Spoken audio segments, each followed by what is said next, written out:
នឹងឯបងអញ្ចឹងអានេះបើសិនជាបងអត់មាន app calibrate ទេបងអាចធ្វើការដោតម៉ាស៊ីនរបស់បងចូលមកកាន់ MacBook របស់បងសិនមកបងបន្ទាប់ពីបងដោតហើយ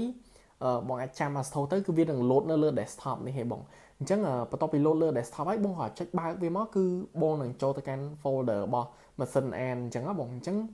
ពេលដែលបងចូលមកក្នុង folder នឹងហើយបងអាចធ្វើការទៅស្វែងរកកន្លែងដែលបងផ្ទុកសភៅនៅលើកុំព្យូទ័រ Mac របស់បងហ្នឹងបង copy file នោះហើយបងគ្រាន់តែមក pass ចូលនៅក្នុងfolder នេះទៅគឺបានហើយបងចានេះខាងបងអូនទៅរក folder សភៅរបស់ខាងបងអូនសិនអញ្ចឹងណាបងខាងបងអូនទុកសភៅនេះបងនៅក្នុង folder download នេះអញ្ចឹងខាងបងអូននឹងធ្វើការ select វាបន្ទាប់មកខាងបងអូនធ្វើការ copy បងចង់ទាញពីខាងបងអូននេះមកហ្មងក៏បានដែរបងទាញហើយបងយកមកប្រឡែងនៅក្នុង folder របស់ម៉ាស៊ីន AN វិញទៅគឺវានឹង copy ចូលម៉ាស៊ីនរបស់យើងដូចគ្នាអញ្ចឹងបងបន្ទាប់បង copy ហើយបង eject ម៉ាស៊ីន AN របស់យើងមក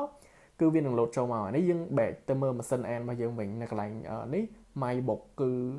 ជាសភៅ3ក្បាលមិញហ្នឹងណាបង